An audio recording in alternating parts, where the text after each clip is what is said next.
በስመ አብ ወወልድ ወመንፈስ ቅዱስ አሐዱ አምላክ አሜን። ስብሐት ለእግዚአብሔር በዘአብጽሐነ እስከ ዛቲ ሰዓት።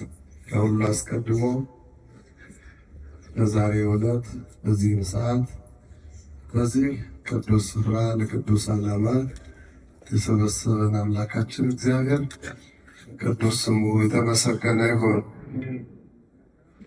የተከበሩ መላከ ብርሃን ሩፋኤል የባለ ብርሃን የቦሌ ክፍለ ከተማ ስራ አስኪያጅ፣ የተከበሩ መላከ ሰላም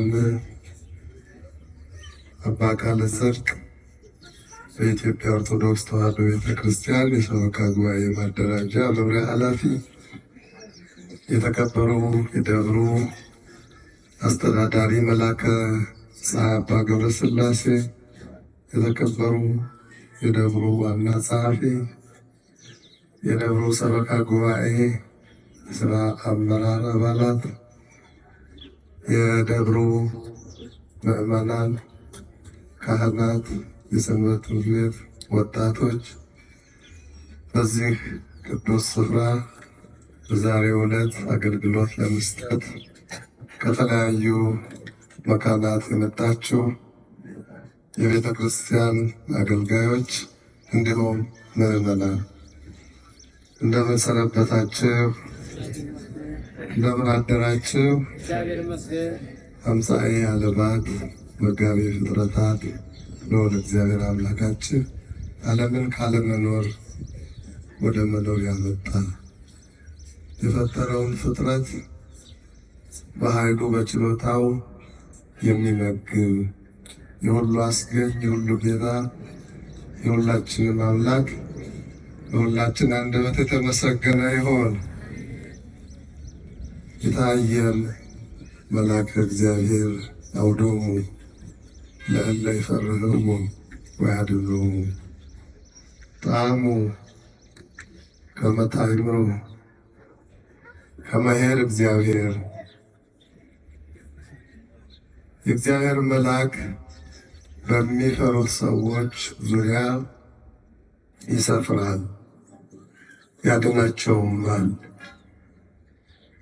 እግዚአብሔር ቸር እንደሆነ ቀምሳችሁ እዩ። ብፁዕ ብእሲ ዘተወከለ ቦቱ። በእግዚአብሔር የሚታመን ሰው ምስጉን ነው። ለጥቂት ደቂቃዎች የትምህርታችን መሪ ኃይለ ቃል ይህ ነው። ይህ ቃል የሚገኘው ቅድም መላከ ብርሃን ሩፋኤል አስቀድመው እንደነገሩ በመዝሙረ ዳዊት መዝሙር 33 ቁጥር 7 ላይ ነው። የዚህ ኃይለ ቃል ዋና ጽንሰ ሐሳቡ የእግዚአብሔር መልአክ እግዚአብሔርን የሚፈሩትን የሚያድን እንደሆነ፣ እግዚአብሔር የሚፈሩ ሰዎች ሁልጊዜ የሚጠብቃቸው መልአክ በዙሪያቸው እንዳለ፣ እግዚአብሔርን የሚፈሩ ሰዎች በማንኛውም ጊዜ በየትኛውም ሁኔታ በአስቸጋሪ ፈታኝ ሁኔታ ቢገኙ ብቻቸውን እንዳልሆኑ፣ የሚረዳቸው የማያዩት የማይታዩ መላእክት እግዚአብሔርን በሚያከብሩና በሚፈሩ ሰዎች ዙሪያ ስላሉ ማንኛውም ቢሆን አስፈሪ አስደንጋጭ ችግር ፈተና ሲደርስባቸው በመቅጽበት ደርሰው መላእክት እግዚአብሔርን የሚፈሩትንና የሚያከብሩትን ሰዎች እንደሚያድኑ ነው የሚናገረው። ዛሬ ሰኔ 12 የምናከብረው የመላእክት አለቃ የቅዱስ ሚካኤል ዓመታዊ ክብረ በዓል ነው። ኦርቶዶክሳዊ ተዋሕዶ ቤተክርስቲያን የሊቃነ መላእክትን በዓል በየወሩ በምክንያት እንዲሁም በየዓመቱ ታላላቅ ከእግዚአብሔር ተልከው የፈጸሟቸውን አበይት ተግባራትን ምክንያት አድርጋ መላእክት ከእግዚአብሔር ለተሰጣቸው ክብር እግዚአብሔር ስላከበራቸው ቅዱሳን መላእክትን ቤተክርስቲያናችን ምዕመናን ልጆቿ እንዲያከብሯቸው ከነርሱም በረከትን እንዲያገኙ እንዲታደጓቸው ለማድረግ ከዋዜማው እስከ ዕለቱ እስከዚህ ሰዓት ድረስ በታላቅ ምስጋና በታላቅ ክብር እንዲህ ባለ ሁኔታ ታከብራለች። ስለዚህ ይሄ ሁሉ ክብር የማን ነው ስንል የእግዚአብሔር ክብር ነው። መላእክትም ለእግዚአብሔር ክብር የሚቆሙ ስለሆኑ ነው የምናከብራቸው። መልአክ ማለት ከስሙ ከቃሉ እንደምንረዳው መልእክተኛ፣ ተላላኪ ማለት ነው። መልአክ ማለት መልእክተኛ ነው፣ ተላላኪ ነው። ይህን መረዳት ይገባናል እኛን እንዲላላክን። መላእክት ደግሞ በብዙ ነው። መልአክ በነጠላ ቁጥር ነው፣ መላእክት በብዙ ነው። መላእክት መልእክተኞች ናቸው፣ ተላላኪዎች ናቸው። የማን ሲባል ከሁለት አቅጣጫ ነው የሚላኩት። ከላይ ወደ ታች በትእዛዝ፣ ከታች ወደ ላይ ደግሞ በልመና ወይም በተማጽኖ ይላላካሉ። ይሄ አንደኛው አገልግሎታቸው ነው፣ የተፈጠሩበት ዓላማ ነው። መልእክተኞች ከሆኑ ከላይ ወደ ታችና ከታች ወደ ላይ ነው። በላይ ያለው የሁሉም የበላይ የሆነው ልዑል እግዚአብሔር ነው። ስለዚህ ከላይ ካለው ከእግዚአብሔር ወደ ምድር ወደ ሰው ልጆች በትእዛዝ ይላካሉ። በልመና አይደለም፣ በመማፀን አይደለም። ምክንያቱም እግዚአብሔር ያዛል እንጂ አይለምንም። እሱ የማያዘው ለእሱ የማይታዘዝ ፍጥረት የለም። እሱ ደግሞ የሚለመን እንጂ የሚታዘዝ አይደለም። በአምላክነቱ በፈጣሪነቱ አዛዥ ነው፣ ሁሉን አድራጊ ነው። ስለዚህ ለፍጥረቱ ፍጥረቱን ያዝለታል ማለት ነው። እግዚአብሔር መላእክትን ወደ ሰው ልጆች በትእዛዝ ይልካቸዋል፣ ስራ እንዲሰሩ ማለት ነው። ከእግዚአብሔር ወደ ሰው ልጆች መላእክት ታዘው የሚመጡት ለምን ምክንያት ነው? ትእዛዛቸውስ ምንድን ነው? ተግባራቸውስ ምንድን ነው ብለን ስንጠይቅ እግዚአብሔር ወደ ሰው ልጆች መላእክቱን አዞ የሚልከው እንዲያድኑ ነው። ለማዳን ይልካቸዋል፣ ለማብሰርም ይልካቸዋል። እግዚአብሔር ማለት ነው። መላእክቱን ለመጠበቅ ይልካቸዋል። በእነዚህ ምክንያቶች ሰዎችን እንዲያገለግሉ፣ እንዲያግዙ፣ እንዲረዱ፣ ከፈተና ከመከራ ከችግር እንዲያወጡ ይላካሉ። ለምህረት ማለት ነው፣ ለይቅርታ። በሌላ መልኩ ደግሞ አንዳንድ ጊዜም ለአመፀኞች ደግሞ ለመቅሰፍ ይላካሉ። ለምህረት እንደሚላኩ ሁሉ ሊቀስፉም ይላካሉ። በቅዱሳት መጽሐፍት ሁለቱንም እናያለንና፣ ስለዚህ ዋናው እግዚአብሔር የፈጠረውን ሰው በመላእክት እንዲገለገል ፈቃዱ ነው። ዘይሬስዮሙ ለመላእክቲሁ መንፈሰ ወለእለ ይትላክዎ ነደ እሳት። አገልጋዮቹ መላእክት ሰውን እንዲረዱ፣ እነዚህ በተፈጥሯቸው እሳታውያን ረቂቃን የሆኑ መላእክት ሰዎችን እንዲያግዙና እንዲረዱ ያደርጋቸዋል። የመላእክት ተፈጥሮን ስናየው ተፈጥሯቸው ከሰው ለየት ያሉ ናቸው። ሰው እንደምናውቀው ራሳችንን እንደምንረዳ ሰው ግዙፍ ነው፣ የሚጨበጥ የሚታይ ነው፣ ረቂቅ አይደለም። ሰው የሚወለድ የሚያድግ እንዲሁም ደግሞ የሚሞት ነው። የመላእክትን ተፈጥሮ ደግሞ ስናይ ከዚህ ለየት ይላል። እንደ ሰው እንደዚህ የሚታይ የሚጨበጥ ግዙፍ አካል የላቸውም። ነገር ግን ረቂቅ የሆነ አካል አላቸው። እንደ ነፋስ አሁን እንደምናየው ይሄ ባንዲራ እየተውለበለበ ነው፣ ዛፎቹ እየተንቀሳቀሱ። ምንድን ነው ግን የሚያንቀሳቅሳቸው ስንል የሆነ አካል ነው። ያ አካል ምንድን ነው? ነፋስ ነው። ታዲያ የታለ? አናየው። ስላላየነው የለም ማለት አይደለም። መኖሩን የሚያሳውቀን በዚህ በሚሰራው ስራ ነው። መላእክትም ረቂቃን ስለሆኑ እንደ ነፋስ በዚህ በስጋዊ አይናችን አናያቸው። ስለማናያቸው ግን የሉም አንልም። እንኳን መላእክት፣ የመላእክት ፈጣሪ፣ የሰው ፈጣሪ፣ ፍጥረታት ሁሉ ፈጣሪ እርሱ ራሱ መንፈስ ነው፣ አይታይም። ስለማናየው ግን ፈጣሪ የለም፣ እግዚአብሔር የለም አንልም። እግዚአብሔር መኖሩን በምን እናውቃለን? ቅዱስ ጳውሎስ እንዳለው እግዚአብሔር ለፍጥረቱ በፍጥረቱ ይታወቃል፣ በስራው ይታወቃል፣ በድርጊቱ ይታወቃል። ሲፈልግም ደግሞ ሊገለጽ ሲፈልግ ሰው ሊያየው በሚችል መልኩ ይገለጽለታል። ያውም ደግሞ ሊያዩ የሚችሉ በቅድስና ሕይወት ያሉ ወደ ብቃት የደረሱ ሲሆኑ ነው።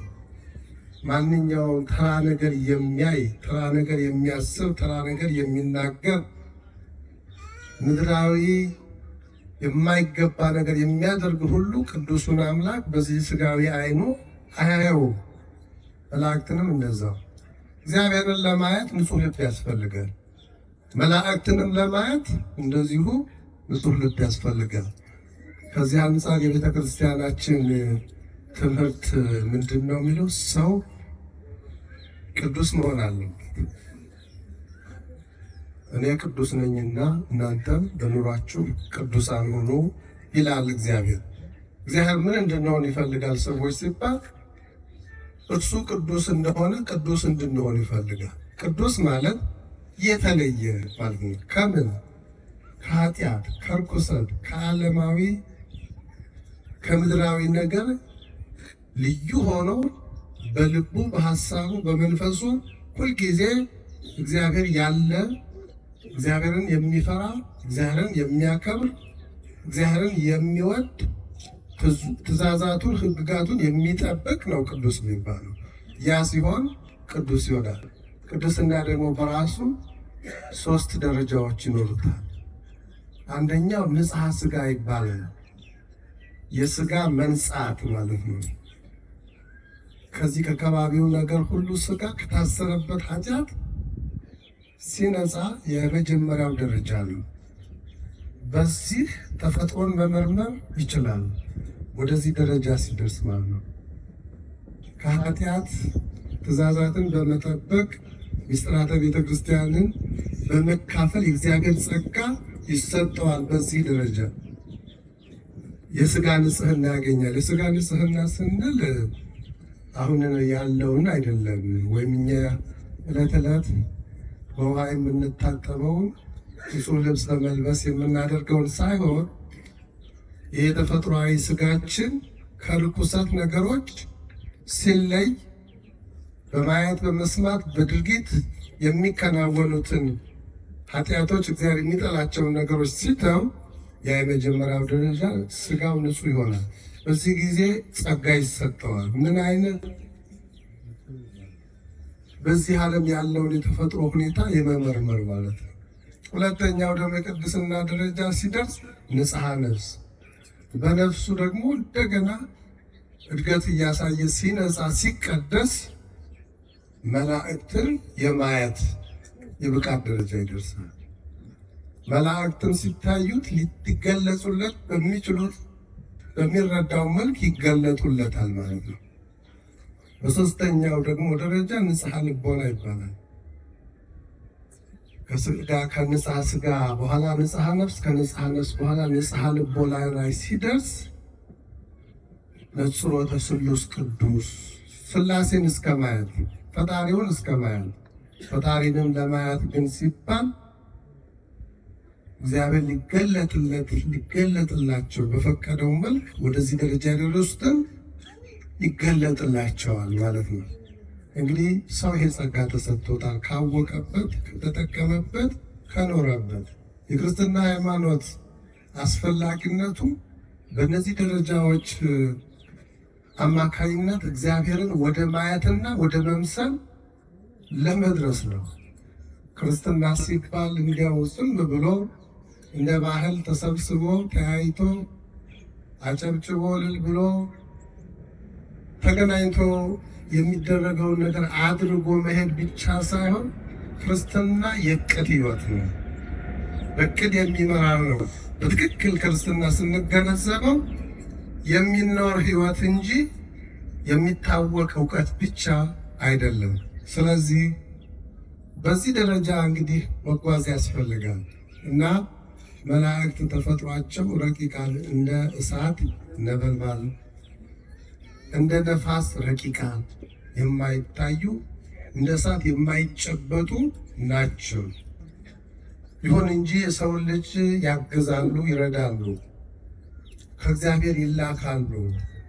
ለብስራት የተለየ እግዚአብሔር የፈቀደው ለዓለም መድኃኒት ብርሃን የሆነውን ልዩ ሰው ሲሰጥ በመልአከ ብስራት አስቀድሞ ይናገራል። ዓለምን የሚያድነው የዓለሙን ጌታ መድኃኒት ለመውለድ እመቤታችን አብስሯታል መልአኩ። ዮሐንስ መጥምቅን ያህል ትልቅ ከሴቶች ከተወለዱት ከሁሉ የሚበልጥ የተባለውን ለመውለድ ዘካርያስና ኤልሳቤጥን መልአኩ አብስሯል። ሌሎችንም እንደዚሁ ለማብሰር ይላካሉ ማለት ነው። መልካም ዜና፣ መልካም የምስራች ለመናገር ከላይ ወደ ታች በትእዛዝ ይላካሉ። እንዲሁም ደግሞ የሰው ልጆችን ጸሎት፣ የቅዱሳንን ጸሎት፣ ዕጣን፣ መልካም ምግባር ያሳርጋሉ። ከታች ወደ ላይ ማለት ነው። ቅዱሳት መጻሕፍት ይህን አገልግሎታቸው ይነግሩናል።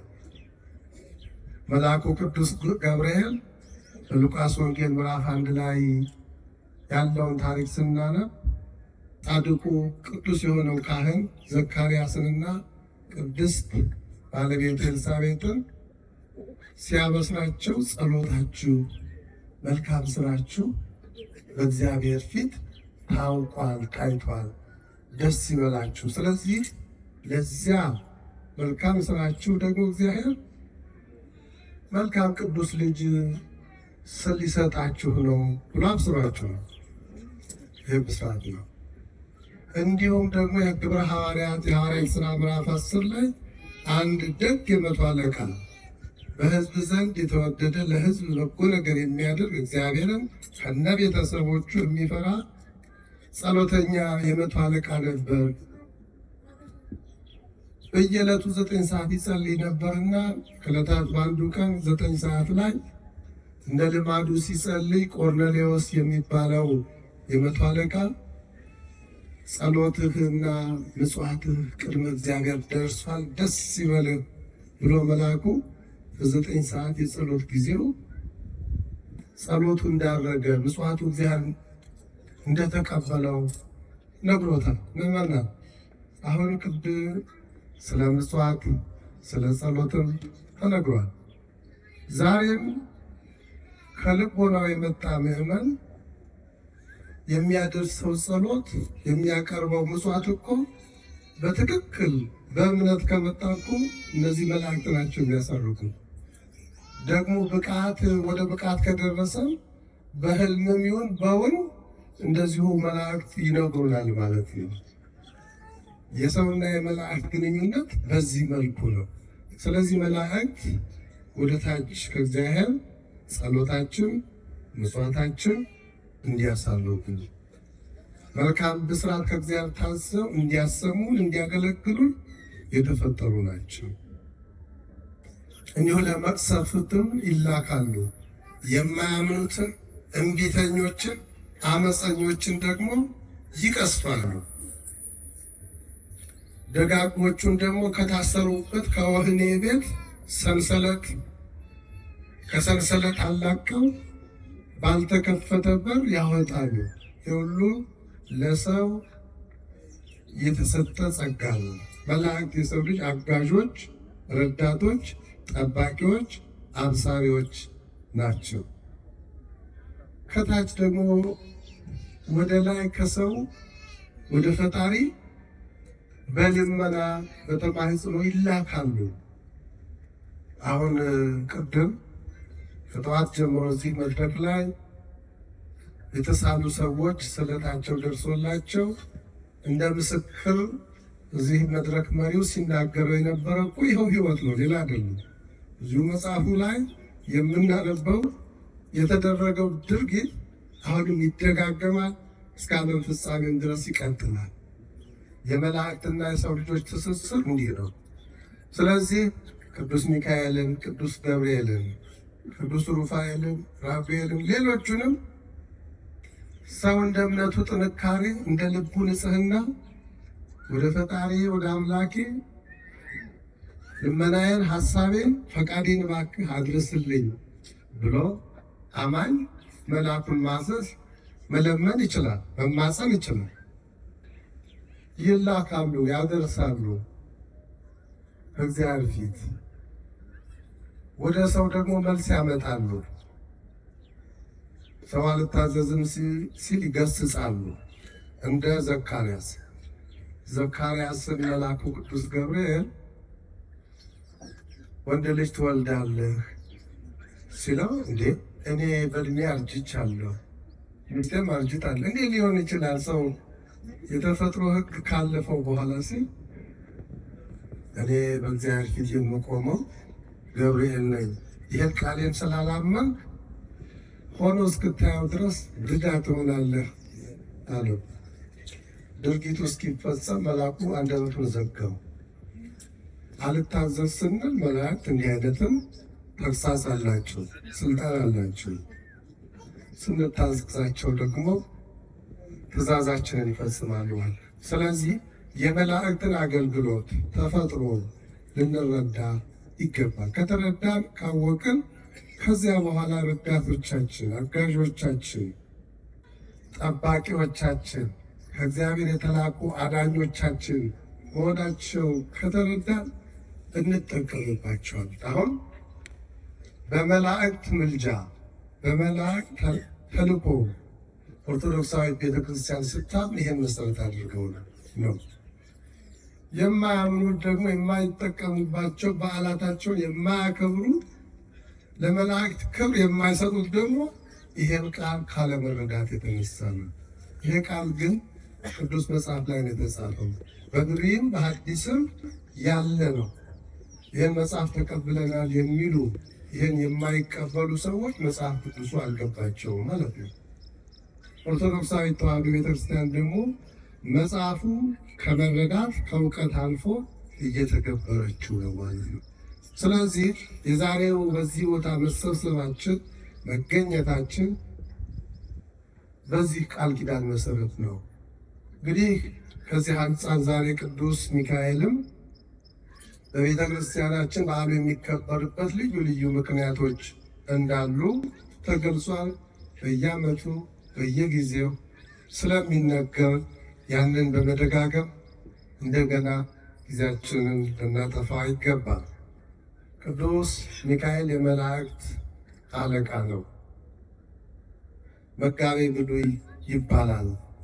ቀድሞ ሕዝበ እስራኤልን ከባርነት ምድር ከግብፅ እየመራ ማርና ወተት ወደምታፈሰው ወደ ምድረ ከነዓን ያደረሰ ነው። አብሯቸው ነበረ። ደመናውን እየጋረደ ከፈጣሪው ተልኮ መና እያወረደ በምድረ በዳ ሲመግባቸው ነበር። ቅዱስ ሚካኤል ተራዳኢ መልአክ ነው። በሐዲስ ኪዳንም እንደዚሁ ምዕመናንን ክርስቲያኖችን የሚራዳ የሚያገለግል የሰው ልጆችን በጎ ስራ፣ ጸሎት፣ ምጽዋት፣ የሃይማኖት የሥራ ውጤት በሪፖርት መልክ ወደ ፈጣሪው የሚያደርስና ከፈጣሪው ለሰው ልጆች ምሕረትን፣ ይቅርታን፣ ሰላምን የሚያመጣ የምህረት መልአከ ምሕረት ነው። የይቅርታም መልአከ ሳህል ነው። ስለዚህ ይሄ የተረዱ ምዕመናን ቅዱስ ሚካኤልን አምላካችን ብለን ሳይሆን የአምላክ ባለሟል ቅድመ እግዚአብሔር በእግዚአብሔር ፊት የሚቆም ፈጣሪው የሚሰማው የሚቀበለው ለሰው ልጆች የሚራራ የሚያዝን ፈጥኖ የሚደርስ ብለን ስለተረዳ ነው። ከኔ ከደካማው ከኃጢአተኛው ይልቅ አንተ ቅዱስ መልአክ፣ አንተ ኃያል መልአክ፣ አንተ ብርቱ መልአክ በእኔ ስህተት ኃጢአት እግዚአብሔር ጸሎቴን ስራዬን ባይቀበል በአንተ አማላጅነት ሊፈጽምልኝ ይቻለዋልና እባክህን አድርስ ማለት መማፀን። ኦርቶዶክሳውያን እንግዲህ የምናደርገው ይህንን እንጂ መልአኩን እያመለክ ነው አይደለም። ሳይገባቸው ሳይረዱ የእግዚአብሔርን ክብር ለመላእክት የሰጠን አድርገው የሚናገሩ መላእክትን ከእግዚአብሔር ከፈጣሪ አስተካክለን የምንቆጥር የሚመስላቸው ተሳስተዋል። እምነታችን እንዲህ አይደለም። ምናልባትም ኦርቶዶክሳዊም ሆኖ በትምህርት ማነስ በእውቀት ጉድለት እንደዚህ እነሱ እንደሚሉት ሚካኤል አምላክ የሚል ካለ ተሳስቷል። ሚካኤል አምላክ አይደለም፣ እንደኛው ፍጡር ነው። መላእክት ከሰው ልጅ በጥቂት ነው የሚበልጡት፣ ፍጡራን ናቸው። ስለዚህ ለፍጡር የሚገባውን በተሰጠው ጸጋ ቅድስና ክብር እንሰጣለን እንጂ አምልኮ አንፈጽምም። የሚመለከው በስጋ በነፍስም ብቸኛው እግዚአብሔር ብቻ ነው። የሁሉ ጌታ የሁሉ ፈጣሪ የእነዚህ የመላእክትን አስገኝ እነርሱም የሚያመልኩት የሚሰግዱለት የሚላላኩት ብቸኛው አምልኮ ውዳሴ የሚደረግለት እሱ ነው። ቅዱሳን መላእክት ቅዱሳን ሰዎች ግን እግዚአብሔር ባከበራቸው በሰጣቸው ጸጋ ልክ እናከብራቸዋለን፣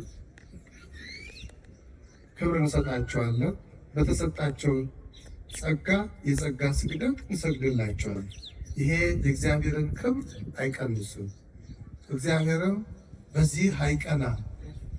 እግዚአብሔር ደስ የሚለው እንኳን ቅዱሳንን መላእክትን ስናከብር እርስ በርሳችን አንዱ ለሌላው ክብር ሲሰጥ እግዚአብሔር በዚህ ደስ ይላል። ተከባበሩ የሚል ነው። ትንሹ ታላቁን፣ ወጣት ሽማግሌውን፣ ሕፃኑ ወጣቱ በየደረጃው በየማይረጉ በየእድሜው ልክ ክብር ቢሰጣ ይሄ እኮ እግዚአብሔር ፈቃድ ነው። እግዚአብሔር ትዕቢተኞችን ይቃወማል። በእግዚአብሔር አመካኝተው ለመላእክትም ለሰው ልጅም ክብር የማይሰጡትን የማይሰግዱትን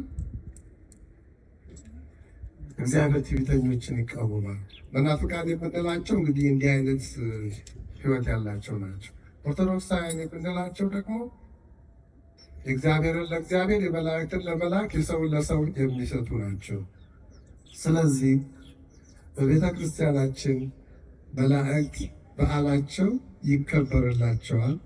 ዛሬም ቅዱስ ሚካኤል አፎሚያ የተባለችውን ቅድስት እግዚአብሔርን የምትፈራ እግዚአብሔርን የምታከብር የመልአኩ ጠባቂነት ታዳጊነት ገብቷት ከባሏ ጋር ዝክሩን ታደርግ የነበረች በዚህ መልካም በምጽዋታቸው ዝክር በማድረጋቸው እግዚአብሔርን በመፍራታቸው ቅን የዋህ ቅዱሳን መላእክት ሰዎች በመሆናቸው የቀናባቸው ደግሞ እርኩስ መንፈስ የወደቀው መልአክ ሳጥናኤል ደግሞ በብርሃኑ መልአክ ተመስሎ በዛሬው ቀን ወደ አፎሚያ ቀርቦ ምን እንዳላት በየዓመቱ የሚነበበው ድርሳነ ሚካኤል ይነግረናል።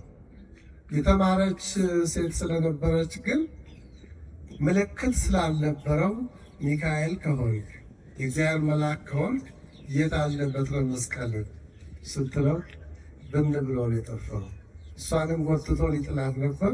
ነገር ግን ወዲያው የብርሃን መልአክ እውነተኛው መልአክ ደግሞ የርኩሱ መልአክ ሊያጠፋት ሲል እውነተኛው የብርሃን መልአክ ደግሞ ቅዱስ ሚካኤል ተገለጠና አፎሚያን በሰይጣን እጅ ያዳነበት ዕለት ነው ዛሬ የምናከብረው ማለት ነው።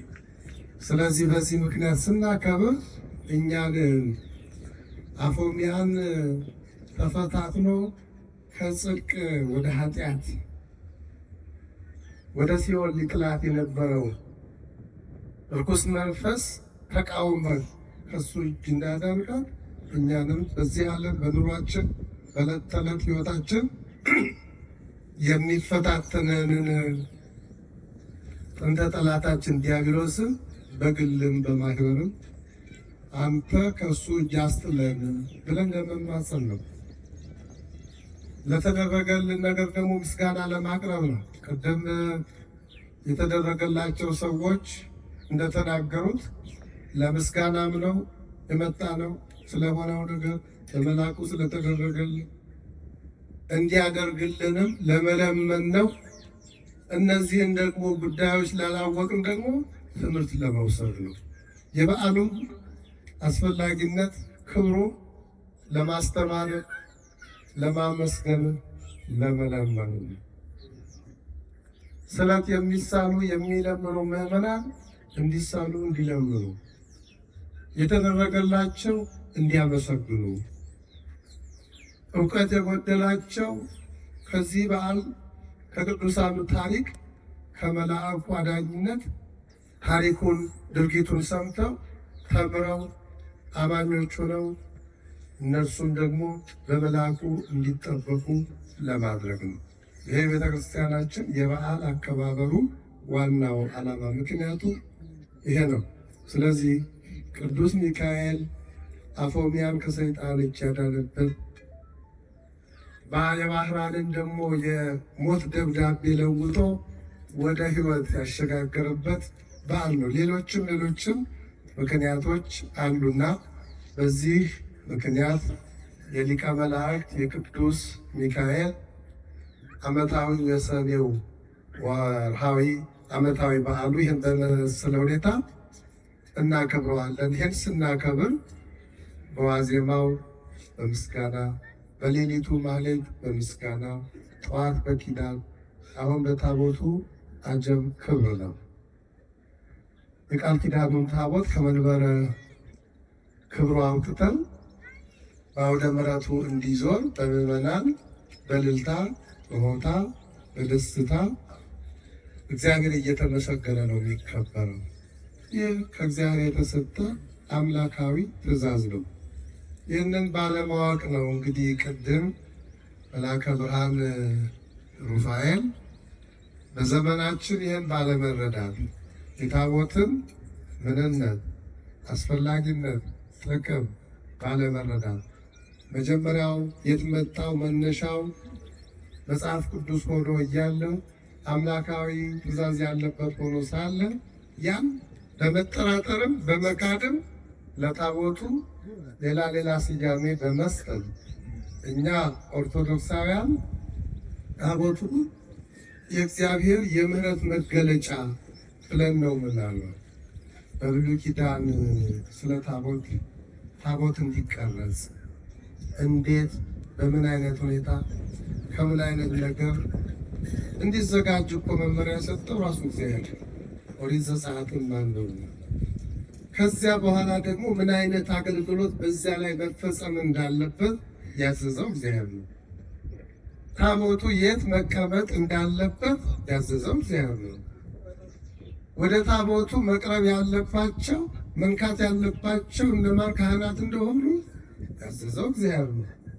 ምዕመናን ከዚህ በምን ያህል ርቀት መኖር እንዳለባቸው ያዘዘው እግዚአብሔር ነው። ቤተክርስቲያኗ እንግዲህ ይህንን ያንን ነው እየፈጸመች እያስፈጸመች ያለችው።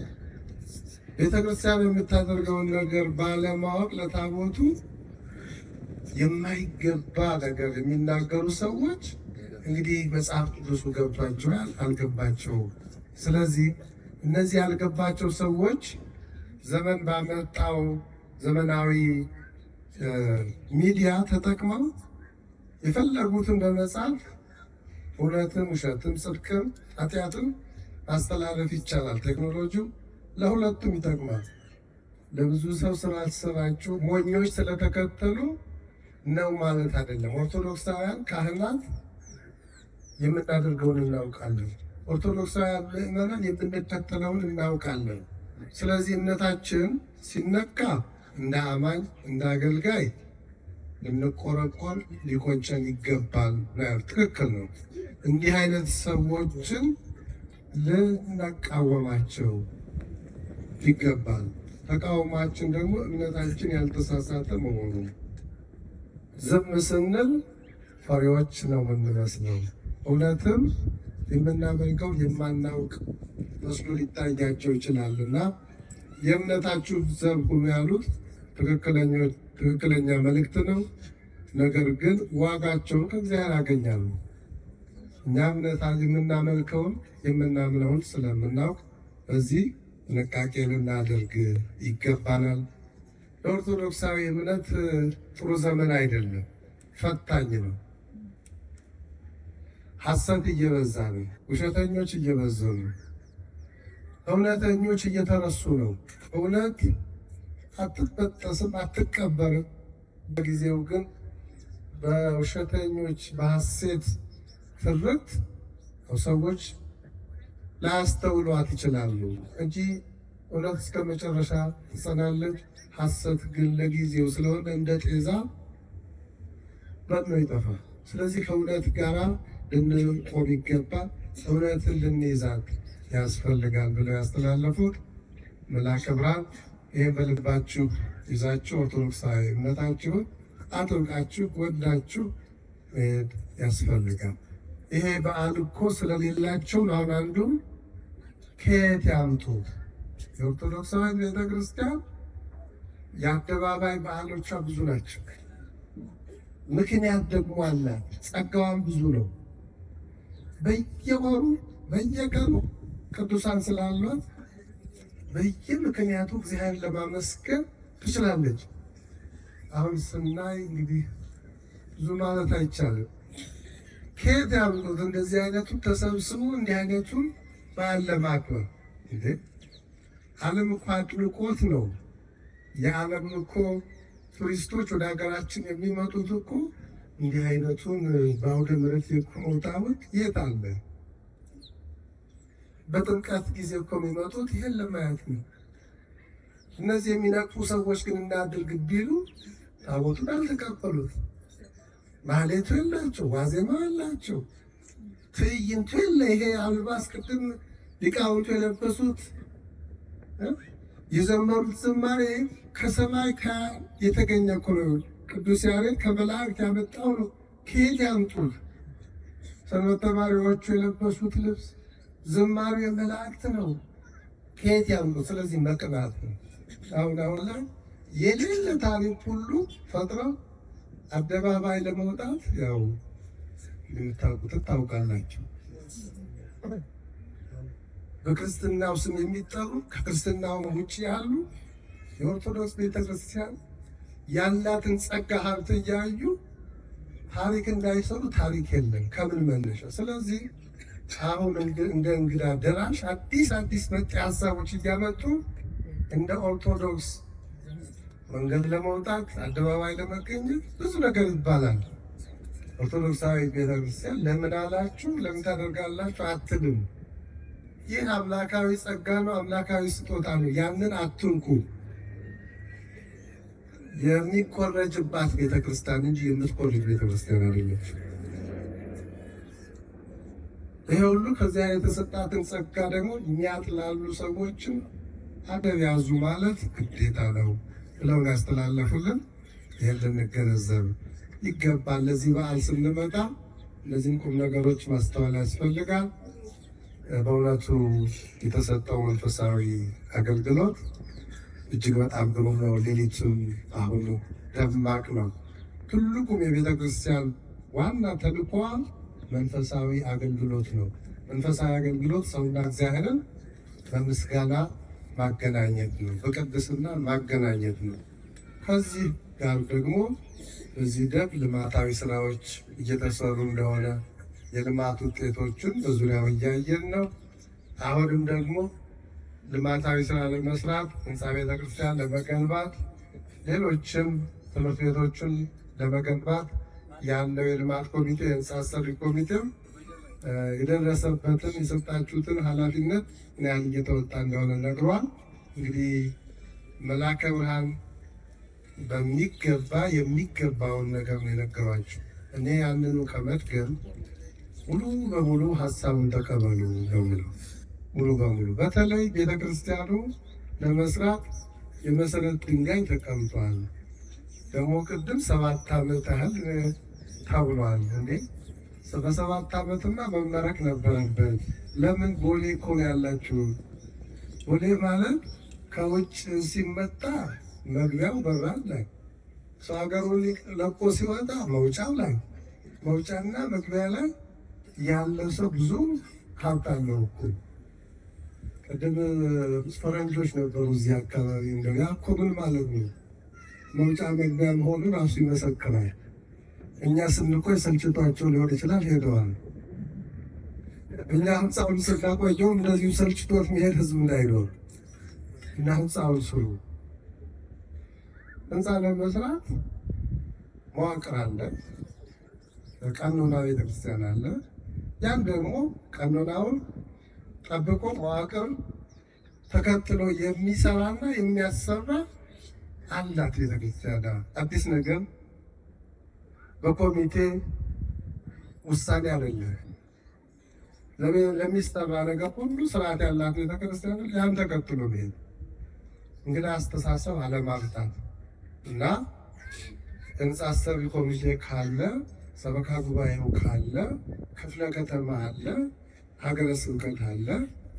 ስለዚህ በመዋቅሩ ከታች ከሰበካ ጉባኤው በህንፃ አሰሪ ኮሚቴው የተሰራውን የዲዛይን ስራ ያን ይዞ ወደ ክፍለ ከተማ ከላይኛው ቤት አስጸድቆ በዚያው አምጥቶ እናንተን ስራ ማስጀመር ነው። የካህናትን የቤተ ክርስቲያን ድርሻ ለቤተ ክርስቲያን፣ የምዕመንን ለምዕመንን። አሁን ምዕመናን መተባበር መፋጠን ያለባችሁ ገንዘብ ለመስጠት ለዚህ ቤተክርስቲያን፣ ጉልበት ለመስጠት፣ ሙያ ለመስጠት፣ እውቀት ለመስጠት፣ ጊዜ ለመስጠት የእናንተ ግዴታ ነው። ቀኖናውን ጠብቆ ትውፊቱን ጠብቆ ይሄ ይሆናል ያ አይሆንም ማለት ስርዓተ ቤተክርስቲያን ስላለ ተምረው አውቀው ለዚህ የተሰየሙት የካህናት የብፁዓን ሊቃነ ጳጳሳት ድርሻ ስለሆነ ያ በእነሱ አባቶች በሚሰጡት መመሪያ መስራት ይገባል ማለት ነው። አሁን ቦታውን እንደተጠረገ ቅድም ተነግሯል። 2ኛ ዙር ይቀራል ተብሏል። አሁን እናንተ እሱ ላይ ነው የሚቀረውን ብዙ ዘመን የሆናቸውን አጽሞችን ሰብስቦ ስርዓተ ጸሎት አድርሶ በሌላ የክብር ቦታ አስቀምጦ ዋናውን ቤተክርስቲያን አሁን ያለው በጣም ጠባብ ነው። ቅድም አይተነዋል። እዚህ ጋ ያለውን ሰው እንኳን አይችልም። ይሄ ሁሉ ሰው ቀርቶ አሁን የታሰበው ደግሞ 4000 ምናምን ካሬ ላይ ደግሞ ብዙሃኑ ውስጥ ገብተው እንዲያስቀድሱ የሚያስችል ነው። ስለዚህ እሱ በታሰበለት በተጠረገው ቦታ ላይ አሳርፎ እስከዚያ ድረስ ግን አገልግሎቱ እዚሁ እየቀጠለ ከዚያ ደርሶ ያ ተባርኮ አቦት ወደዛ ሲሄድ ይሄኛውን ቤተክርስቲያን ምን ይሆን የሚለው የሀገረ ስብከቱ ሊቀ ጳጳስ ድርሻ፣ ይህም የሚያሳስበው የካህናት ድርሻ የዛን ጊዜ ጉዳይ ነው። 2ኛው የጎርጎርዮስ ቤተክርስቲያን ደግሞ ባለበት አንድ ሰበካ ጉባኤ እየተዳደረ አሁን ያሉት ብፁዕ ሊቀ ጳጳስ በሚሰጡት መመሪያ አቅጣጫ እናንተ አስፈጻሚ ሆናችሁ መፈጸም። ከዚህ በኋላ ግን ቅድም ኮሚቴዎቹ እንዳቀረቡት ክረምቱ ካልገደበን ሲሉ ነበር። እንዳይገድባችሁ እየጸለያችሁ በዛ ቦታ ላይ ቶሎ ያን ስራ ብትጀምሩ ይሄኛው ደግሞ ብዙ ጊዜ እንዲህ አይነት ጥንታውያን አብያተ ክርስቲያናት አይፈርሱም። ወይ ድርቡ ታቦት እዚሁ እንዲቀር ይደረግና እዚሁ ይቀደሳል። ካላስፈለገ ደግሞ ያው መመሪያ የሚሰጠው ላይኛው ክፍል በቀኖና መሰረት ሙዚየም ሊያደርገው ይችላል። ለሌላም ተግባር ሊሆን ይችላል። አሁን ይህ ቅርስ ነው። ከምናውቀው ጊዜ ጀምሮ 50ኛ ዓመት ልታከብሩ ነው። 50 ዓመት ሊኖረን ከማፍረስ እዚሁ በአዲሱ ቦታ እየሰራችሁ ከሊቀ ጳጳሱ መመሪያ ከክፍለ ከተማው ከአስፈጻሚው አካል የሚመጣውን መመሪያዎችን ተቀበላችሁ እስከሚያልቅ በዚህ ሁኔታ አገልግሎታችሁን እያስቀጠላችሁ ለቀጣይ ሲደረስ የሚወስነው ክፍል የሚወስነው አድርጋችሁ እናንተ አሁን ግን የዕቁብ የዕድር አይነት የስብሰባ የሚገባውም የማይገባውም ሀሳብ የሚሰጥበት እንዳልሆነ ተረታችሁ፣ ቀኖናዊ እንደሆነ ተረታችሁ፣ አዲሱን ቤተክርስቲያናችሁ በአዲሱ ቦታችሁ መስራት። የክፍለ ከተማው ስራ አስኪያጅ እንዲህ አይነት ልማታዊ ስራዎችን ለመስራት ቀኖናን ለመጠበቅ በጣም ጎበዝ ናቸው። አሁን የመጡት አስተዳዳሪ ጸሐፊያችሁ ብዙ የስራ ልምድ ያላቸው ያው ከመጡ ቅድም ሲነገር አሁን ካህናት የለበሱትን ጥንግ ድርብ ሰንበት ተማሪዎች የለበሱት እንዲህ ያለ ዩኒፎርም ለ50ኛ ዓመት ዝግጁ የሚያደርግ ብለው የስራ መጀመሪያ ካደረጉ አሁን ደግሞ ወደ ግንባታው ሊወስዷችሁ ነውና እንግዲህ እንደዚህ ታሪካቸውን ጠብቃችሁ 50ኛ ዓመታችሁን አዲሱን ህንፃ እየገነባችሁ ብታከብሩ እጅግ በጣም ጥሩ ይሆናል። ሰላም እግዚአብሔር ከሁላችንም ጋር ይሁን። የሊቀ መላእክት የቅዱስ ሚካኤል ጥበቃ ረድኤቱ ምልጃው ጸሎቱ ከሀገራችን ኢትዮጵያ ከተቸገሩ ከተጨነቁ በወህኒ ቤት በሆስፒታል ምልጃውን ከሚፈልጉት ሁሉ ጋር ይሁን። የእሱን ምልጃ ከምንጠብቅ እንዲረዳን ከምንፈልግ ከሁላችንም ጋር ይሁን። ሀገራችን ኢትዮጵያን የሰላም ሀገር ያደርግልን። አሁን ላይ በዓለም ላይ የምንሰማው የሰው ልጆች ደም መፍሰስ፣ ሞት እንዲቆም አምላከ ቅዱሳን ይርዳን። ዓለማችንን ይጠብቅልን። የሀገራት መሪዎችን ልቦና ይስጥልን። ሁላችንንም በሃይማኖት ያጽና። አባታችን ሆይ በሰማያት የምትኖር ስምህ ይቀደስ፣ መንግሥትህ ትምጣ፣ ፈቃድህ በሰማይ እንደሆነች እንዲሁም በምድር ትሁን። የዕለት እንጀራችንን ስጠን ዛሬ፣ በደላችንን ይቅር በለን እኛን የበደሉንን ይቅር እንደምንል፣ አቤቱ ወደ ፈተና አታግባን ከክፉ ሁሉ አድነን እንጂ መንግሥት ያንተ ናትና ኃይል፣ ክብር፣ ምስጋና ለዘላለሙ አሜን። እመቤታችን ቅድስት ድንግል ማርያም ሆይ በመልአኩ በቅዱስ ገብርኤል ሰላምታ ሰላም እንልሻለን። በሐሳብሽ ድንግል ነሽ፣ በሥጋሽም ድንግል ነሽ። አሸናፊ እግዚአብሔር አንቺ ይገባሻል። ከሴቶች ሁሉ ተለይተሽ አንቺ የተባረክሽ ነሽ፣ የማኅፀንሽ ፍሬ የተባረከ ነው። ጸጋን የተመላሽ ቅድስት ሆይ ደስ ይበልሽ፣ ልዑል እግዚአብሔር ከአንቺ ጋር ነውና ከተወደደው ልጅሽ ከጌታችን ከመድኃኒታችን ከኢየሱስ ክርስቶስ ዘንድ ይቅርታንና ምሕረትን ለምኝልን ኃጢአታችንን ደግሞ ሊያስተሰርይልን ዘንድ ለዘላለሙ አሜን።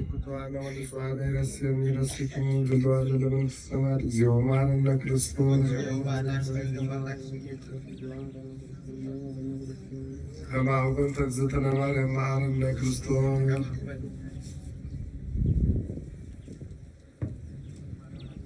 ማይሰራ ኃጢአት እግዚአብሔር ይፍታ። እግዚአብሔር ይባርካችሁ።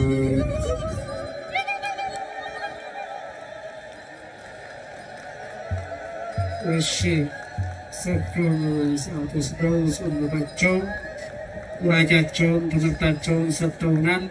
እግዚአብሔርን አመስግኑት። ሁላችሁም አመስግኑት እግዚአብሔርን። አሁን ታቦታቱ ወደ መቃብራቸው ተመልሰዋል። ብዙ ሰዎች ስለታቸውን አስገብተዋል።